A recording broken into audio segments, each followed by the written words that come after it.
every edition of Minecraft beaten back to back on the same day. Because if you want to get into this game, there's lots of ways to play. You can get it on a PlayStation, a Chromebook, or a Mac, but these are actually 3 different versions of the game that just happen to share a name. They all have their own quirks in how they play, but that's why I want to try and beat them all starting today. As best I can tell, no one has even attempted this before, because most people haven't beaten Minecraft, let alone done it on multiple editions, let alone done it on all 3 major ones, because ultimately, even though these games share names, they are very much changed from each other. You have to learn an entirely new input method, the way that the very dragon fight works, and the way you get there is different, and even the world and how it loads looks entirely different from platform to platform, but that is why I had to start anyway, and we're going to go with the most recent release, as this edition of the game came out in 2012. However, I'll be playing the most up-to-date version on the PlayStation 4, and just in case you don't think the console edition is janky, this is going to be all random seeds, but despite that, let me show you how this world started. And the first thing we're going to do is, look at that spawn.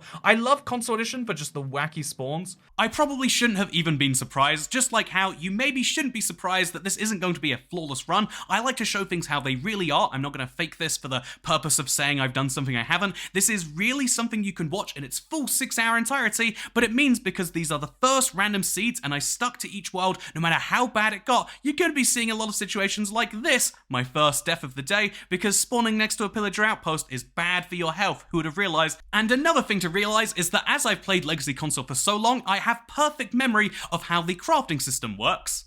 I forget where you actually craft. The hay bale recipes are a really confusing one. I think it could be here. Is it? Yeah, there it is. If you didn't know that, that would be such an unintuitive thing, right? Like, with food and a desert temple under my belt, you might think I'm doing pretty lucky for myself, but the truth is, Minecraft Console Edition is just known for high spawn rates of structures, and so I know if I keep going looking, I will find another one, which is why I was so excited to find this very normal second desert temple. Oh look, the whole back of the temple is missing. I love this. I mean, we can't stop to do this. We're going for the triple crown. We gotta speed run like our life depends on it. I got some pretty good loot here, however, it's important to start focusing on how I'm actually going to beat Minecraft, which is why I was so excited to find a village in the corner of the world, and why you might be confused about the first item that I craft when I get there. The console edition also never got the combat update, which means this axe isn't a smart combat decision, but instead is just my plan to get ender pearls. That sounds a bit confusing, but for now let's focus on my plan to get blaze rods. How am I going to do that? And using it with my overwhelming confidence of the PlayStation 4 controller, that is sarcasm by the way, if you can't tell, to make myself a nether portal with only a few mistakes. And so now here's something fun. When I tried to light it on fire, I was wondering if it would light quickly like it's Bedrock or slowly like it's Java. Console edition was ported from Java edition for most of its history, which is why I was so pleasantly surprised when it's a 50-50 chance. There's only 2 outcomes. Oh, it works like Bedrock speeds. Amazing. Wow, love that.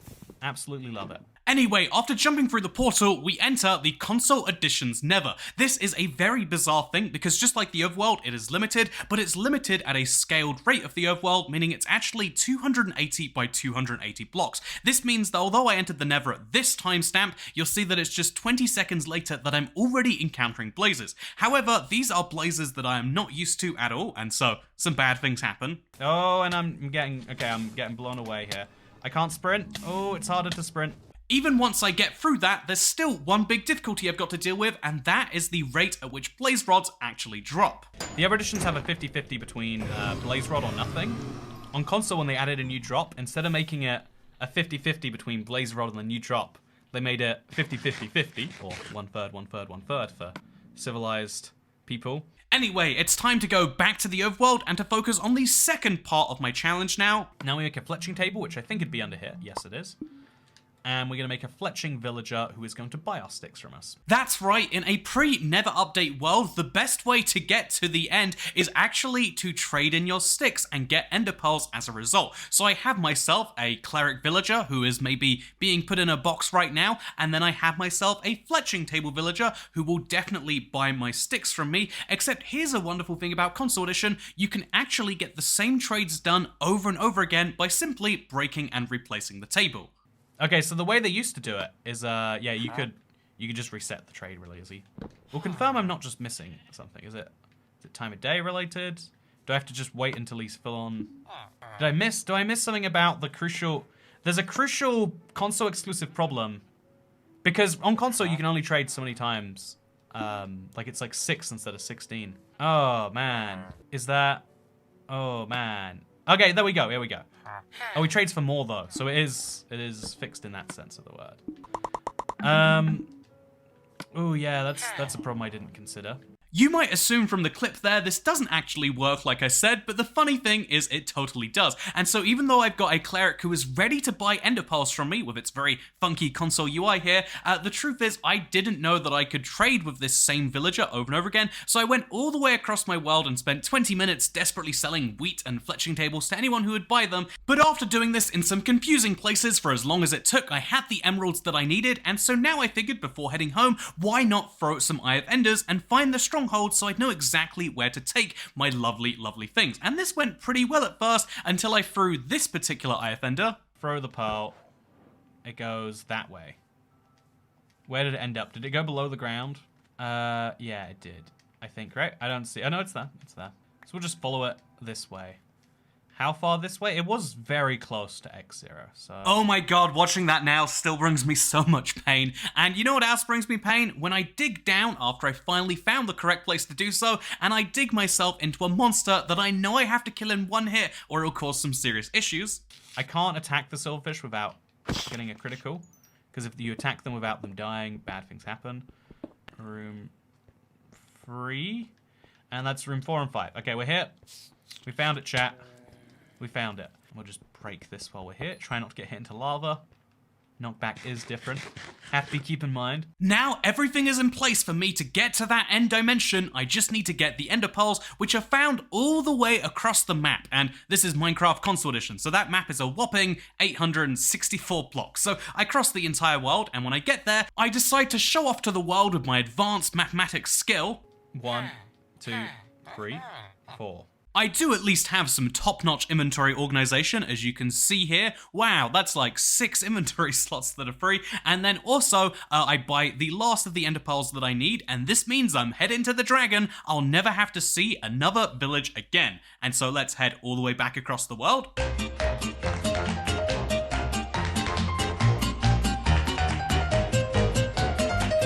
Now that I'm here, I can fill up the portal, I can set my respawn point by placing down a bed and attempting to sleep in it, and then I can go into the deadly dimension that I have not encountered on console in quite some time. How's it gonna go? Is 9 hours enough? Let's find out.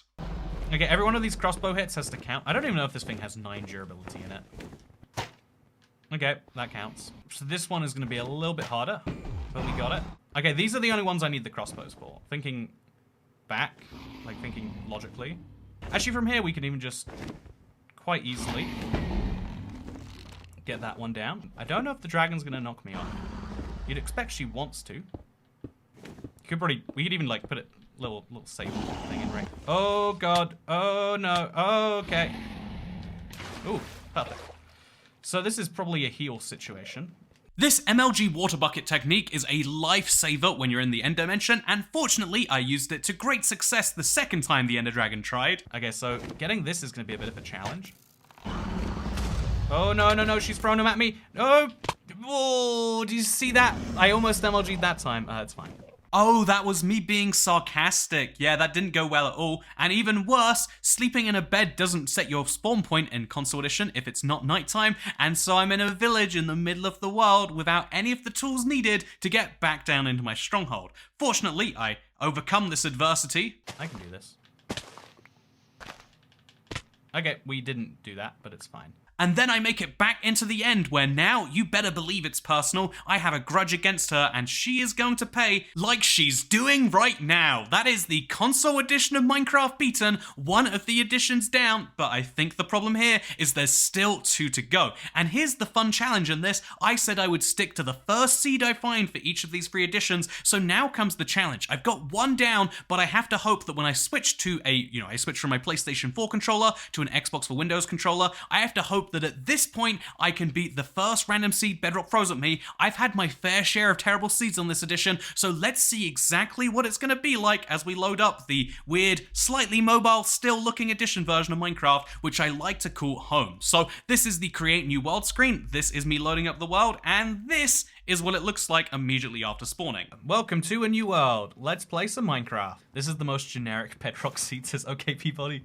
It is. It really is, right? And just like any other generic Bedrock seed, you better believe there's a ruined portal that we'll be accessing in the first couple of minutes. So let's do this. Okay, 40. So we got enough for a bucket, and we've got 2... We actually can, right? This run is off to a flying start, I think it's fair to say. I've got some iron, which I could have used for a bucket, probably should have used for a bucket, but instead made this lovely iron pickaxe from, and now I've got gold, iron, and even a fire charge going for me. It's a pretty good day, but let's see if this keeps going my way. If I'd have brought flint, I could have made a flint and steel and I could be lighting cows on fire right now. This village gave me easy access to stone, to bread, as well as iron from the iron golem, and so now after taking him down, I'm fully prepared to go to the nether. I've got my bucket, I've got my iron sword, I've got everything I need, and what do I find? A ruined portal just down beside the village. This is an amazing seed so far. The random seed was meant to be a limitation, but so far it's working out quite well, until my luck obviously runs out when I open the chest. Oh, man.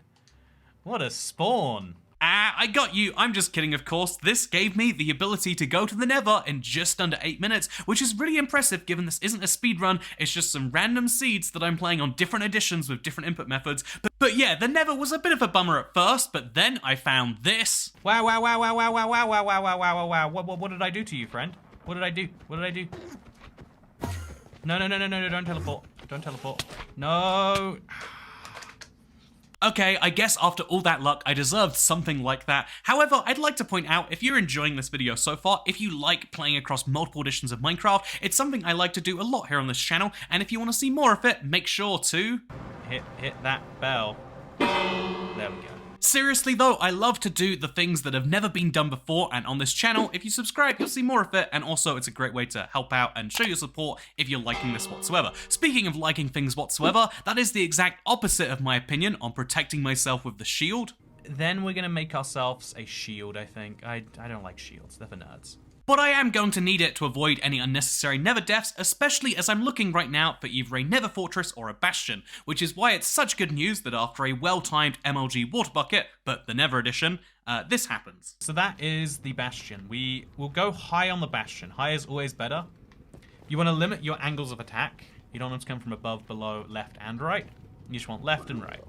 Maybe below too. This bastion is directly over lava, as you can see here, and so getting around the place is a little bit nerve-wracking, knowing that I will be pushed not only down some full damage, not only being attacked by arrows, but also right into this. But I decide to climb up the thing anyway, and the rewards for doing so were great, if I do say. However, even better than that was what wasn't up here. Okay, so actually there's no usually there's piglin fruits up here. We're gonna make sure there's not. Yep, and we're fine. Okay, so enough obsidian to make almost a portal. Oh Christ, no, why did I throw my sword away? I've got myself an enchanted sword and an enchanted crossbow, and that's going to be especially useful to deal with this. We'll kill them one by one, old-fashioned.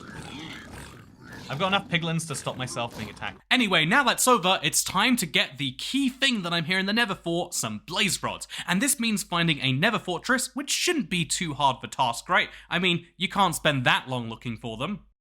If only I had known. Seriously, 20 minutes later, I do get my hands on some ender pearls, which are going to be crucial, but otherwise I spend a full 40 minutes looking around the nether for a nether fortress. And you might think that's great because I eventually found it, but I didn't. I was just looking around in absolute insanity. I had to spend another 40 minutes for a grand total of 1 hour and 25 minutes looking before I found my first nether fortress on this world. And so you might assume if it took me almost 90 minutes to find this then it'll take me a long time to be done with it, but you would assume wrong. Oh, fortress! What time did we find it at? 1:25. You know, okay, every one of these runs is going to take longer than expected. That's normal. 2 more. Oh man, the speed. You know, looting changes the blaze game. Killing 3 blazes was enough to give me 8 blaze rods, or more than I'll ever need, and so I can craft some IF enders and I can make a portal back to the overworld. Not obviously after doing a ridiculous amount of crossing my world again, but let me share with you the silliest thing that happened along the way, because I made my first nether portal back to the overworld and it spawned me right over here. It's a nice little area, but after I throw my first IF ender, I have an idea about creating a new portal. We could probably use that information to make a better portal in the...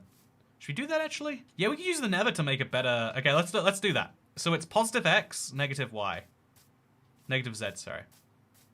Positive X, negative Z. So we're looking for, like, 50 on the Z and, like, 200 on the X. And so I go back to the nether thinking, wow, I'm going to save myself hundreds of blocks travel distance by literally going 100 blocks and making the second portal over here. However, where it spawns me in the overworld was just a little disappointing, and I think any sane person at this point would have gone, oh, I'm closer to my destination, but I'm underground, I'd better stop. But my decision instead led to this whole fun chain of events. Oh, getting out one of these genuine... Okay, so let's just throw it from in here. Because then we'll know if it's further in the same direction or if it's midway between these 2 points. And if so, we're going to go back in. Okay, so that is towards positive X, negative Z. We're really, really, really far down and we don't have the... Oh, we didn't make the pickaxe and we can't make the pickaxe. We can't do this then. Also, there are diamonds here. We got... Oh, we could make a diamond pickaxe if we had the... Wait, there's wood here. There's wood. There's wood. Okay. Okay, there is overworld wood. It's a thing. And we got diamonds too, so we can go straight for a diamond pickaxe. We can't make any pickaxe. We can make a wooden pickaxe. We can do the whole tier using that iron pickaxe up. One of the worst decisions. Okay, there's a creeper. Okay, creeper is gonna help me skip the whole thing.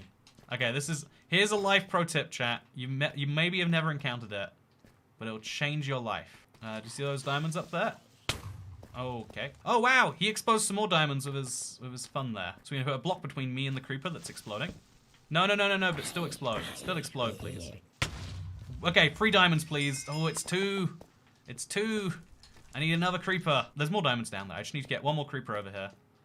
Is this actually saving me any time versus doing the whole thing? Don't ask those questions. And so all I needed was one more creeper to explode and get me this 3rd diamond I need for a diamond pickaxe to get out of this situation. At this point, it was already looking like a bit of a sunk cost fallacy. I should have just gone back to the other portal, but let me tell you, what happened here was not what I was expecting at all. And tell me if you were expecting this, because instead of getting the 3rd diamond, this happened. I am sticking to my ways.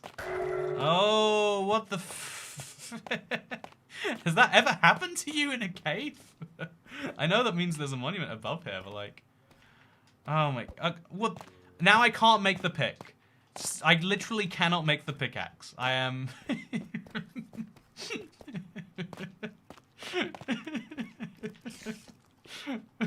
I spent far too long desperately trying to make this work despite the mining fatigue before realizing maybe I should just go back to the other portal, which I eventually decide to do, and fortunately for me, it's only a 15-minute journey to the stronghold, and so wow, even though this is my personal most played edition, this is the one I play every single day, I'm currently at 2 hours and 7 minutes, and I'm still a little bit lost as to where the stronghold is. Fortunately, after a bit of digging down and confusion, we end up where we need to be, and then after just a bit of looking around, here is the end portal room. I'm ready to go and defeat the dragon, and it's fortunately going to be entirely problem-free. So let's fill the portal. 1, 2, 3, 4, 5, 6, 7, 8, 9, 10, 11. And now let's get to killing the dragon. Ooh, this one's gonna go well, right? Here's a tower down, here's another tower down, and here's my weird idea. I'm not actually going to take all the towers down because I happen to know on Bedrock they're kind of optional. It obviously is a little bit faster if you can take them down in between while the dragon's flying down, but honestly, if you just keep attacking the dragon in the center, she doesn't heal fast enough because she comes down to the center fast enough that you can actually just keep on attacking her there, and it's a little bit of a safer move to go with. So I do this phase after phase after phase, and then what's that? That's the dragon dead. And that is me with another notch in my belt, another Minecraft edition beat, and now I have just 1 edition remaining. But here's the challenge, that 1 edition is the Java, which is by far the one I have the least experience with. I have tens of thousands of hours in the console and Bedrock editions of the game, but when it comes to Java, we're talking about dozens of hours of experience. I am about as experienced at the Java edition as the average person is at going through an airport or something. You know the general flow of it. You know that you're meant to do this, then do that. But otherwise, a lot of the idiosyncrasies are really lost, and you better believe that's going to show. But let's see if I can do this final version of the game, the OG itself releasing in 2009 or 2011, depending on what you want to count. But this is the oldest version of Minecraft, and I'm going to try and beat it despite having just spent the last 4 hours beating Minecraft on editions I've known much better. This is going to be a weird time, but let's see what our spawn is like, because this is a random seed and we have to stick with whatever Minecraft gives us. So we spawned at about 0, and I don't know what to do with a seed like this. What we're gonna do is we're gonna scout out, see what we can do. I think that way is the way to go. Yep. That's the way. So it's a weird start and not one that I'm used to, which gets me thinking about other things that I'm not used to. Even like, you know, like if you don't know someone or know someone who knows someone who does a job, it's just a mythical role of people. You know how everyone hates bankers? You ever speak to a banker? They're just people that happen to do banking, right? Isn't that crazy? Maybe I shouldn't be having such deep thoughts while playing Minecraft and instead should have shallow ones about how cows work on this edition. This seed also turned out to be pretty good though for what I was needing from it, because I got myself a lava pit and then a village and then a ruined portal. Pretty nice if you ask me, allowing myself to get some food, a bucket, and then make myself a portal in a bit of a messy way by this tree, and then I just had to light the portal on fire. And here's something fun that you realize is apparently the way that fire burns on Java is less conducive to lighting portals, so as much as I tried to light this whole forest on fire, it just didn't lead to my portal lighting up. And so I eventually decided I was going to, mine some gravel and get myself a flint and steel, and the funniest thing happened. Just as I finally got the flint for my steel, the portal had just lit up. And so after going through it, I immediately encounter another Java exclusive. Yeah, what's with this ravine it's putting me in? Honestly, never ravines. They sound really cool, but they're just filled with pain. For real though, these Nether ravines look so cool in theory, but every time you're playing through them, it sucks. And the craziest thing is, once I finally made my way out of this Nether ravine, do you know what I found my way into? Another Nether ravine. However, my feelings are a little different on this one because of the Nether fortress that I find. We are now, oh, look at that spawn. See, this is emblematic of the thing I do want from Java. Fortresses actually spawn on the rate they're meant to. Do you see that? Look what a Nether we have. Oh yeah. What a Nether this is. For he's a jolly good Nether, for he's a jolly good Nether, for he's a jolly good Nether. And hasn't been broken for months like Bedrocks. However, one Java exclusive I was having a trouble with was the new combat while killing blazes. When in danger, don't spam. I've just played 2 editions where that's what you do when you're in danger. That's the what to do when you're in danger. Spam until you get safe. Anyway, poor combat practices aside, I do get my blaze rods, and then I search around the Nether fortress before finding some of the best loot. Oh yes, diamond sword it is.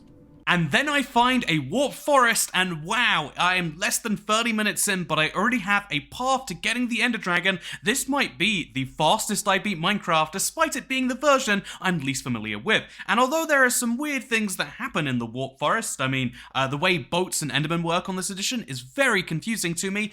Overall, I am starting to pick up pearl after pearl after pearl after, and even though I get pretty close to death a few times, things are looking great with more than half of the Ender pearls gotten, and this very concerning Enderman and what he's doing to a piglin. But then the unthinkable happens. Oh no, no, no, no, no! Wow! Oh. What? When did I even hit the piglin? At the time, I was so confused as to why this piglin killed me, and I was desperately trying to time my attacks, but it just wasn't saving me. However, after looking back, you can see that as I'm attacking this Enderman, on the 3rd hit, I don't just get this Enderman hurt, I get this piglin snort angrily. I think there was a piglin just to the left of this Crimson Nilium over here, and that I hit him with my sweeping blade attack without even realizing it until he came to kill me. This is a real shame because it took what would have been a sub 1 hour defeation of Minecraft and it turned it into something else entirely. But yeah, this is another feature that Java has that you guys can totally keep. I don't want to attack mobs that I can't see without even knowing about it, and given that it does next to no damage anyway, I don't know why this even exists without Sweeping Edge. But Java rant aside, I died, had to run all the way back to the Nether, and had to go kill some more Endermen, and they were in boats, and I was very safe from piglins this time, before getting back to the overworld, almost being killed by hoglins on the way, by the way. Got very close to that. I got back to the overworld, and it's 54 minutes. I can still beat Minecraft in less than an hour if I just find the stronghold below the village I'm already at. Except obviously that doesn't happen, and instead I get on a horse, I go for a fun journey across my world, and after throwing IF Ender after IF Ender, I've pinpointed the stronghold to roughly over here. After digging right down, I find myself in the stronghold, and here's the arduous process of me looking for the end portal room. Let's do this. Okay, down here. Good bet. I mean, I dug into it. Let's see if it takes me somewhere. I think it did, actually. First time. Perfect. Now it's just time to destroy the silverfish spawner, place my IF Enders, have all of my other mechanisms at the ready, and then I'm going to the end, and we're going to see how well this works on Java. This is definitely the dragon I've fought the fewest times. There are so many points of confusion that I know I'm going to run into here, but can I defeat the Ender Dragon? And more importantly, can I do it without dying, especially given I don't have any projectiles this time? We'll have to see about the answer, but it starts really strong because the water bucket allows me to climb up these towers, even though I don't have enough blocks to do it otherwise, and it gets me to the top and saves me from the disastrous damage. Then I go for a second tower using some of the cobblestone that I got while mining down, and at this point I have to question how close can I get to the end crystal before it does serious damage. Ouch. Much too close. But it's fine, I'm slowly healing my health up, and nothing else will take me down from here except... Oh, no, okay, I got this. Yeah. MLG bucket, number 2 of the day. Man, that got my heart beating fast. There is a lot of insane dragon stuff, and she will knock you at distances that don't make any sense to me, but it's fine. I survived with my MLG water bucket, and I took down another tower, and I decided to bridge to another one to destroy that, when I decided to go to the edge of a block, crouching obviously to stay safe, and then because I knew I was at the edge of a block, I uncrouched and knew that I would stay there, except actually... Oh, no, whoa, what?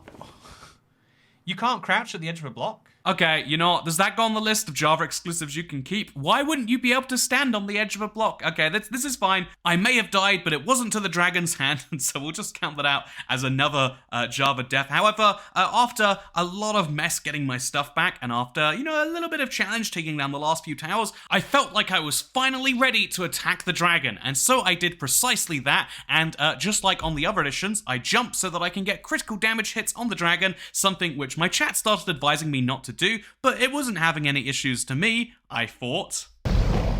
Oh, that's why I don't jump right. I tried to MLG bucket. That feels like such a mean feature. The whole game teaches you, yes, you've got to do critical hits by being in the air, and then the dragon says, if you're in the air, I will knock you into the sky and literally murder you if you don't know how to MLG water bucket, which fortunately I can just about do to save my life most of the time. Not this time though. Anyway, so now I can just hop right back into the end and finish. You know, honestly, at some point this is a useful reminder to you that even if you're not familiar with Minecraft, even if you're not that great at the game, if you can just spawn in the stronghold, it doesn't matter if you die, you can keep running at it. As long as you can do the damage to the dragon or the wither or whichever boss it is, it doesn't ultimately matter, which is why just a few short minutes later and no more being knocked in the air after realizing play the rules for the game you're playing, I finished off the dragon, and that is right, 1 hour, 26 minutes, I officially have defeated the game. You know what, the crazy thing about this is I actually beat Java the fastest of the 3 editions. In fact, it was fastest by quite a long margin, despite it being the game I'm least familiar with. I don't know if this says that Java is easier, I don't know if this says I just got really good RNG on the Java edition, but it does say that each of these 3 games, despite being played by the same player on the same day, have such drastically different outcomes and such drastically different ways you have to you encounter the same situation. There are all sorts of things you wouldn't have to worry about on Java that you do on Bedrock or console. There are all sorts of things that I've been doing on Bedrock and console that actually would ruin me on Java, and it's a really fun reminder that Minecraft is just filled with these weird quirks and especially differences between versions, and I love to cover those here on this channel. So if you've enjoyed this video, or you just like to learn about all the weird things about Minecraft's future as well as its weird past, please do subscribe to the channel. I'd appreciate it a lot, and this video took an insane amount of time to make. I mean, it's 6 hours of raw footage. You can go watch that whole video if you want now, by the way. You can watch the full 6 hours of the raw stuff, but then to put this together took a lot of time to record and edit, and so I hope that you enjoyed it in some way. Thank you very much for watching. I hope you enjoyed this format, because I'll see you in the next one. Goodbye.